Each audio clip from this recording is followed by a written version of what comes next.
Okay, so this is a short video by a Christian man, and in it he's going to talk about the reproduction story from the Quran, which the Muslims brag about, that somehow that there's some miracle in the Quran because he knew about embryology and that we have today, but somehow Muhammad was able to guess at how the baby was conceived.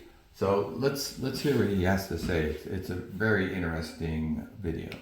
Let us go to any dictionary like this website here, almaani.com. Here, الصلب والترائب, الصلب والترائب, the backbone and the ribs. And you see here, it says Islamic.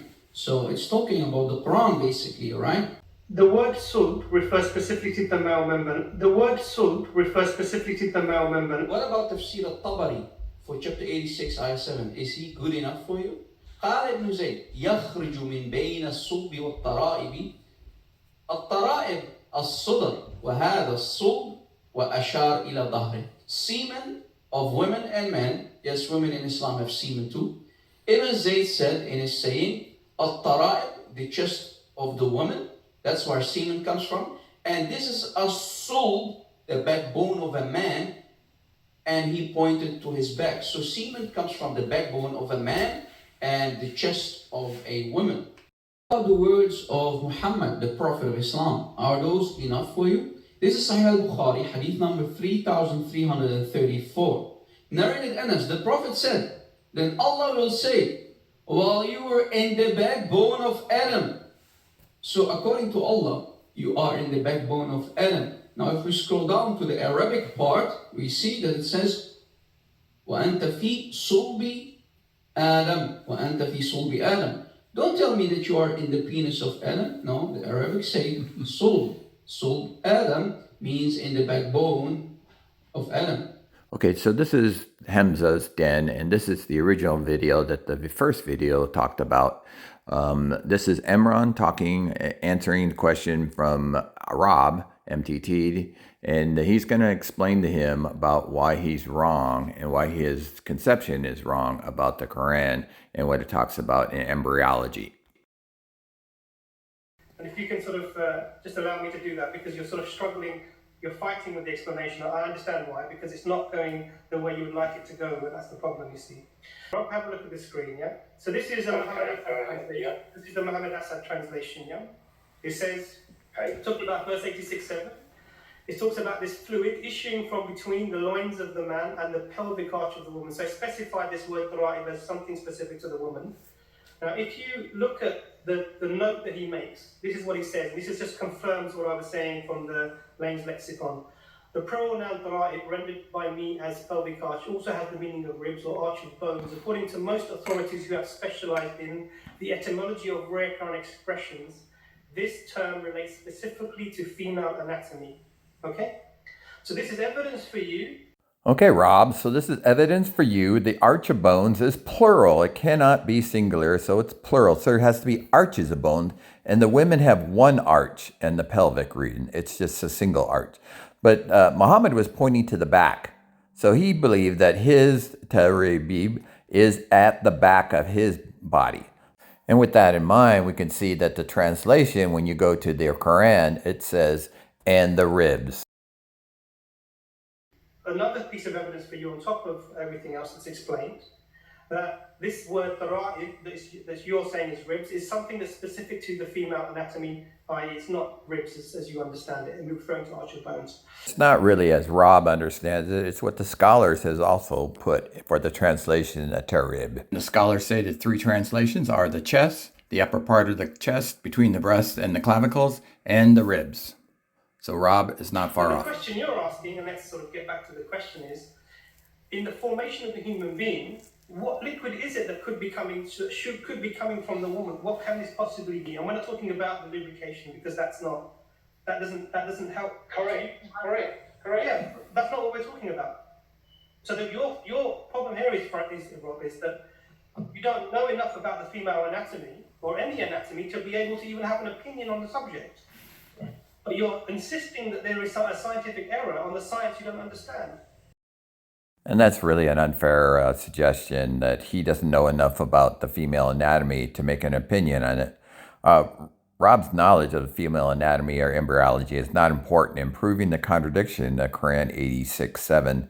For example, if a boy had a second grade education, he could easily debunk the false assumption that 3 times 3 is 6. Would it be fair to tell the little boy, hey, you need to go study your math more because you don't know enough to say 3 times 3 is not 6? When the egg is released from the woman, how does that happen? How do you know? How does that happen, Frank? Sorry, keep calling me Frank, but Rob, how does that happen? Well, I assume it travels somehow pushed out.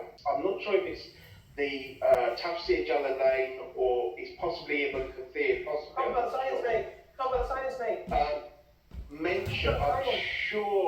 I'm sure it mentions breastbone. I'm pretty sure it mentions breastbone. I do know that sperm does not come from a woman. Why don't you listen?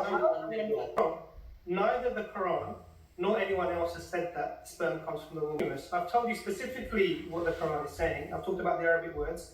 I've referred to sulb and I've referred to tara'ib. I've explained to you where the sperm is coming from, how semen is made, really specifically for you. In a way, obviously, you didn't understand that before, now you do. Now we're talking about the female anatomy. We're talking about a fluid, yeah? Ma'in dafiq, a fluid, not sperm. It doesn't say sperm anywhere. In that whole scenario, it doesn't say it. Ma'in dafiq, yeah? So ma'im dafing is an Arabic word, and it translates literally as water ejected, and it's a euphemism for semen. Now you have a problem here that you need it to be sperm from a woman, but that's not what it's saying. Now, if you wanna say, look, I don't want to listen to you. I just want to use this phrase over and over again, and I'm just going to say this to Muslims who don't understand it. Then that's fine, Rob. That's already Rob. Sorry, not Frank. Now, but the problem here is that that's not what's being referred to. We have access to the language. We have access to explanations of the language. We've specifically told you that if you look at the word tara'i, which is when it's talking about the woman, it's specifically talking about something which relates specifically to the female anatomy. Now you're talking about you want this fluid to be sperm in the woman, but that's not what it's saying. Now the thing here is this, and I wanted to say, so where's that message gone? This is the thing that you need to do. The liquid, we've got to find out about the liquid. I agree with you, Rob. So let me tell you what the liquid is. Now that liquid is called follicular fluid. It's slightly yellow in colour. And this is what propels this egg along the fallopian tubes to the womb. Now, what do we have? What do we have here now? If there's a yellow discharge, that's symptoms of scalpitis, and you should see a doctor right away. We have the sperm being propelled by the liquid from the seminal vesicles with the prostatic liquid out. We have the genetic material over the egg being propelled by the follicular fluid through the fallopian tube to the womb. Oh, you know what? We got two liquids propelling the genetic material that forms a human being from a man and from a woman. Wow. Now that is scientific. The accuracy from 1,400 years ago from a guy who lived in the desert, peace be upon him, who could not read or write, and if he had copied the information available to him at the time, would have got it wrong. Well, wait a minute. How did Muhammad think gender was determined by sexual relations? If the male's substance prevails over the female, then it will be a male. But if the female's substance prevails over the male, then it will be a female. And for the resemblance of the child to his parents, if a man has sexual intercourse with his wife and gets it discharged first, the child will resemble the father. If a woman gets her discharge first, the child will resemble the woman. These are crazy revelations from Muhammad. Nobody would really believe those. It's just a matter of which type of sperm happens to reach the egg first. In families that have all boys or all girls, it turned out to be just the luck of the draw. And if they decide to have another child, the chances are 50-50. The baby will be born a girl versus a boy. A wise man will hear an increase in learning, and a man of understanding will attain wise counsel. The fear of the Lord is the beginning of knowledge, but the fools despise wisdom and instruction.